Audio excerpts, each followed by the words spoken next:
तव तेजाचा एक अंश दे, तव धैर्याचा जरा स्पर्श दे, स्पर्शातून त्या दाही दिशा द्रुत, उजळून टाकू कुसू पाणीपत. जय शिवराय मित्रांनो, मी शिवव्याख्याता मधुकर बोडके आणि आपण वाचतोय डॉक्टर राज जाधव लिखित बहिर्जी नाईक ही कादंबरी. कथेचे निवेदक आहेत जीवाजी. तो संपूर्ण दिवस राणी आणि तिच्या लेकरांनी त्या मेलेल्या मारकऱ्यांच्या ताज्या मृत शरीरावर मनसोक्त ताव मारला होता.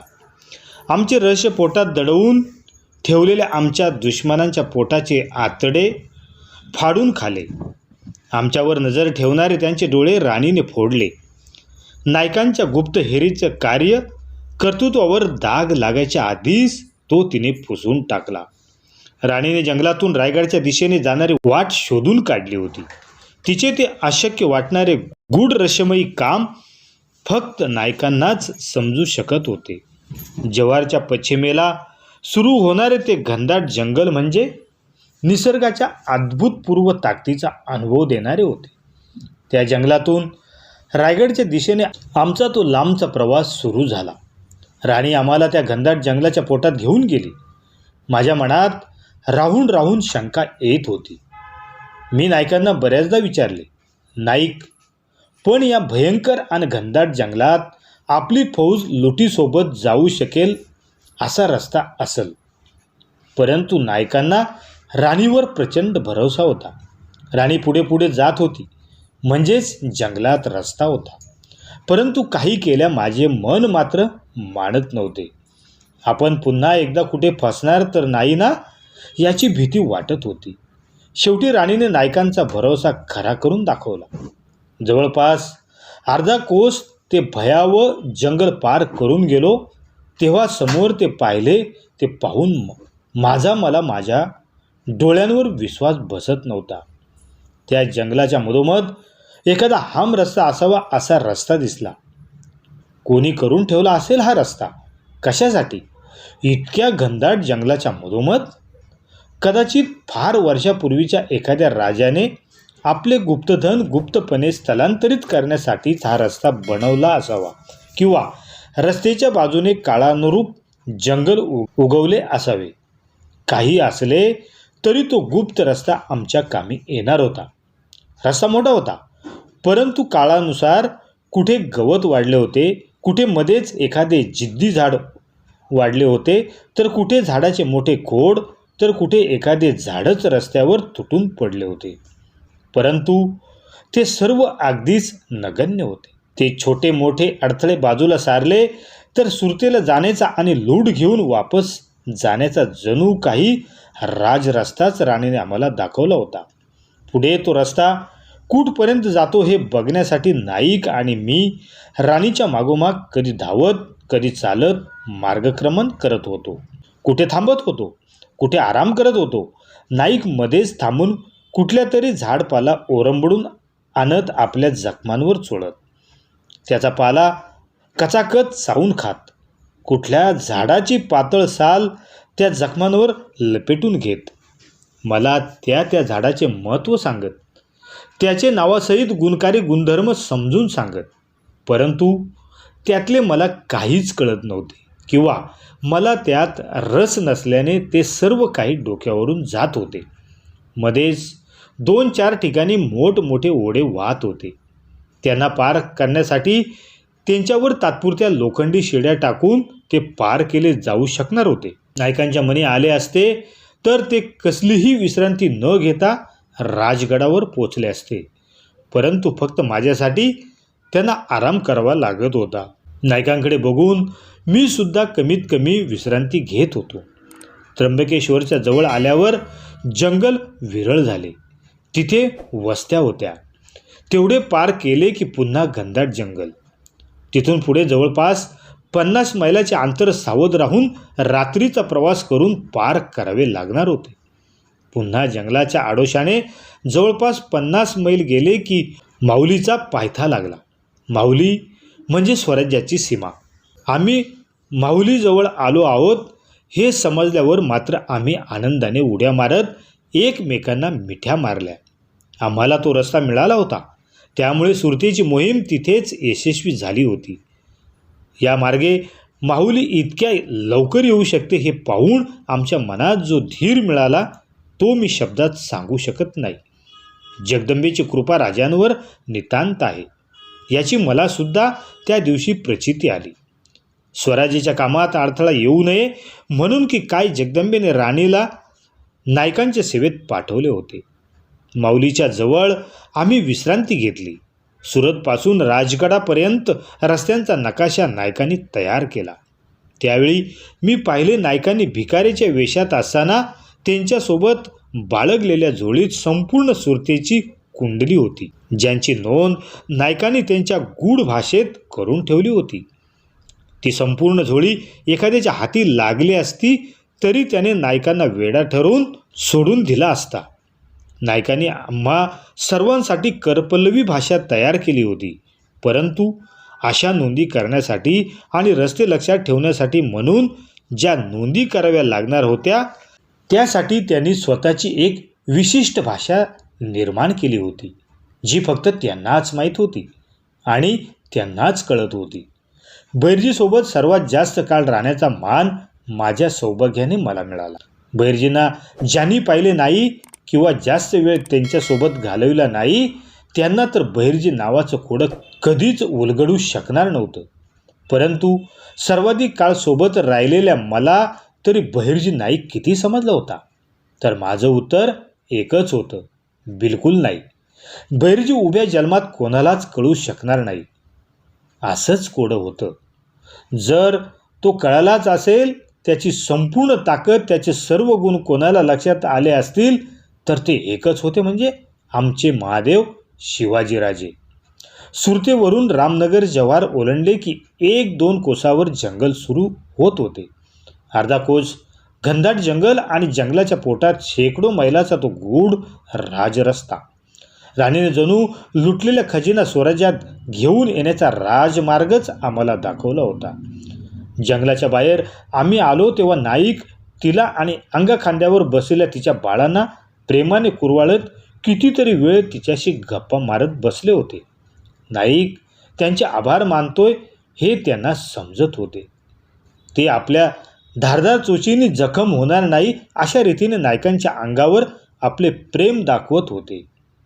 एका जीवाची दुसऱ्या जीवाशी मैत्री झाली की असाच मुक्त आणि बिनभाषेचा संवाद घडतो आणि प्रेम वाढते. मग ते जीव मनुष्य असोत किंवा पशुपक्षी असोत, त्यांना महत्त्व उरत नाही. महत्त्व उरते ते फक्त प्रेमाच्या भाषेला. नाईक आणि नायकांची राणी त्याचे सर्वात मोठे उदाहरण होते. सुरतेच्या मोहिमेचा संपूर्ण नकाशा नायकांनी राजापुढे ठेवला. धनाढ्य लोकांच्या याद्या आणि त्यांची सरासरी मालमत्ता पाहून एरवी कधीच आश्चर्यचकित न होणाऱ्या महाराजांच्या चेहऱ्यावर सुद्धा विस्मय दिसून आला. बहिर्जी, आपण सुरत लुटायला जातोय की कुबेराच्या लंकेवर धाड टाकायला जातोय? जे तुमच्या समोर आहे त्यापेक्षा अधिक असेल राजे. त्यापेक्षा 1 कवडी सुद्धा कमी मिळणार नाही. त्याशिवाय 700 जातिवंत अरबी घोडे सरळ आपल्या हाती पडतील. शिवाय माल वाहून आणण्यासाठी हजारो गाढवं, बैल, खेचरे सुद्धा आपल्याला तिथेच मिळतील. राजे मन लावून ऐकत होते. पुढे बोला बहिर्जी, बाकीचे नियोजन काय आहे? काही अडचण? होईल तेवढ्या लवकर ही मोहीम उघडावी लागणार. सुरतेला घेऊन जाणारा जवळपास संपूर्ण मार्ग मुघलांच्या प्रदेशातून जातो. सुरतेसाठी फक्त रात्रीचा प्रवास केलेला बरा. आपल्यासाठी चांगली बाब म्हणजे तिकडे अहमदाबादेत शहाजाद्या युद्धात उडी मारतोय. आपण ज्या ज्या प्रदेशातून जाऊ तिथे आम्ही अहमदाबादला शहजादाच्या मदतीसाठी कुमक घेऊन जात आहोत असे सांगितल्यावर आपली वाट निर्धोक होऊ शकेल असा माझा अंदाज आहे. इकडे आदिलशाह काही कळायच्या आत आणि त्याने काही हालचाल करण्यापूर्वीच आपण वापस येऊ शकतो. दुसऱ्या बाजूला आपल्याच आदेशानुसार समुद्रावर सत्ता गाजवणाऱ्या आणि समुद्रमार्गे आड येऊ शकणाऱ्या पोर्तुगीजांच्या प्रदेशात सावित्री आणि भिकाजी यांनी अशी हूल उठवली आहे की शिवाजीराजे त्यांच्या विरोधात मोहीम उघडण्याच्या तयारीत आहेत. त्यामुळे पोर्तुगीज स्वतःचे घर वाचवण्यात व्यस्त झाला आहे. तो सावध पवित्रा घेऊन आपल्या बिळात बसला आहे. पुढचे काही महिने तरी तो दुसरा विचार करू शकणार नाही. नाईक राजांशी बोलत होते. मी बाजूला बसून ऐकत होतो. मागचे कित्येक दिवस मी त्याच्या सोबत होतो. पण नायकाने इतके सर्व नियोजन कधी केले होते मला कसे कळले नाही. मी आठवण्याचा प्रयत्न करीत होतो. जंगलात मी विश्रांती घेत होतो तेव्हा नाईक राणी आणि तिच्या पिल्लांशी सतत बोलत असायचे. त्यांच्याजवळ काहीतरी लिखित संदेश पाठवायचे, काहीतरी लिहित बसायचे. मी नाईकांकडे बघतच राहिलो. नाईक नाईक आम्ही झोपतो, आराम करतो, दिलेला आदेश तेवढा पाळतो, परंतु या माणसाला कधीच आराम मिळत नाही. नायकांचा राजा आणि राजांचे नाईक दोन्ही सर्व काळ अनाकलनीयच होते. रस्ता कुठला निवडलात बहिर्जी? राजांनी पुढचा सवाल केला. तो प्रश्न तर बहिर्जींना आधीच सोडवला होता. राजे, सुरतेला जाण्यासाठी लोहगड माऊली मार्गे त्र्यंबकेश्वरपर्यंत जाऊ आणि तिथून जव्हार रामनगर पार करून आपण सुरत जवळ करू शकतो. शत्रूचा तंटा मिटवण्यासाठी एक तर शहजाद्याचा बहाणा आणि दुसरे म्हणजे दिवसा आराम आणि रात्रीचा प्रवास करावा लागेल. नायकांनी उत्तर दिले. जाताना आपण शहजाद्याचे कारण सांगू, परंतु परतीच्या वेळी काय कारण सांगणार? हम रस्त्याने लुटीचा प्रचंड माल आपण स्वराज्यात घेऊन येऊ शकणार नाही नाईक. राजांनी व्यक्त केलेली चिंता सार्थ होती. परतीची वाट निराळी असेल राजे. सुरुवातीचे 50 मैल सोडले तर ती वाट अतिशय निर्धोक आहे. जंगलाच्या पोटातून आहे, जी कदाचित कोणालाही माहीत नाही. त्या वाटेने खजिन्यासहित आपण सुरक्षित राजगडावर पोचू. नायकांकडे राजांच्या प्रत्येक प्रश्नाचे उत्तर होते हे राजेसुद्धा जाणून असावेत. राजांनी सर्व नियोजन ऐकून घेतले. सर्व प्रश्नांची उत्तरे मिळाली तेव्हा राजे मनस्वी आनंदाने हसले. आम्हाला तुमच्यावर संपूर्ण विश्वास आहे नाईक. ही मोहीम संपूर्ण यशस्वी झाली तर लक्ष्मी मातेचा आशीर्वाद सदैव स्वराज्यावर टिकून राहील. स्वराज्य तुमच्या ह्या कामाचे ऋण कधीच फेडू शकणार नाही. मोहीम सुकर होण्यासाठी जे कष्ट, ज्या यातना तुम्ही भोगल्या आहेत त्यातून आम्ही कसे उतराई व्हावे हे आम्हाला कळत नाही. राजे नायकांचा अर्ध्या भरल्या जखमांकडे बघून बोलत होते. असं बोलून तुमच्या सेवकाला लाजू नका राजे. राजे पुन्हा एकदा गूढ हसले. ठीक आहे बैरजी, आम्ही आमचा राजधर्म जपतो, तुम्ही तुमचा नायकी धर्म जपा. आता पुढची जिम्मेदारी आमची आहे. आऊसाहेबांशी चर्चा करून आम्ही निघण्याची तयारी करतो आणि तुम्हाला कळवतो. जपून असा पुढचे नियोजन करा आणि लक्षात ठेवा, गुप्तता हेच मोहिमेचे यश आहे. राजांचा आशीर्वाद आणि आदेश घेऊन आम्ही आमच्या पुढच्या नियोजनासाठी लागलो. वापस येणाऱ्या वाटेवर सुरुवातीचे थोडे अंतर आणि शेवटी जंगलाचा तेवढा भाग आम्हाला प्रवेश करण्यापुरता आणि बाहेर येण्यापुरता तासून घ्यायचा होता. मध्ये 4 मोठे वाहते पाण्याचे ओढे लागले होते. येताना त्याचे घेऊन आलेले मोजमाप नायकांनी राजांना दिले होते. त्या मापाच्या मोठमोठाल्या लोखंडी शिड्या बनवून घ्यायच्या होत्या. शेवटी राजांनी दिवस ठरवला. माणिक आणि किसन्यामार्फत पुढे विश्वास आणि विठोजीला ठरला दिवस सांगितला. माणिक आणि किसनाने सुरतेची सर्व काही आलबेल असल्याची खबर आम्हाला कळवली होती. मध्ये घडलेले रहस्य, उकलीचे ते नाट्य जंगलातच समाप्त झाले होते. मला वाटत होते की घडला प्रसंग नाईक राजांना सांगतील, परंतु नायकांनी त्यांना काही सांगितले नाही. त्यांच्या मनात कुठलीही शंका उत्पन्न होऊ नये हाच त्यामागचा नायकांचा हेतू असावा. नाईक राजांना घडला प्रसंग मी नायकांना विचारावे की नको ह्या भावनेने अर्ध्यात थांबलो. जीवा, अरे राजाने किती समस्यांचं ओझं व्हायचं, मग आपण कशाला आहोत? आणि राजांना कुठली खबर सांगायची आणि कुठली नाही, त्यासाठी तर त्यांनी मला नाईक केले. काही बाबी आपण आपल्या निस्तारायच्या.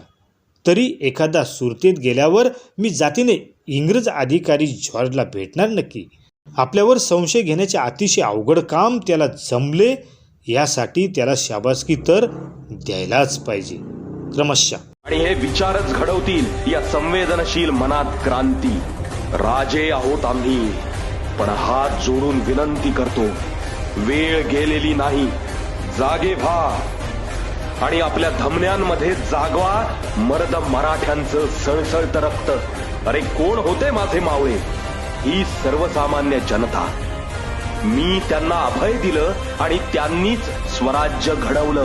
माझ्या लेकरांनो, ही तीच वेळ आहे जशास तसं वागायची, महाराष्ट्र घडवण्याची, पुन्हा स्वराज्य स्थापन करण्याची.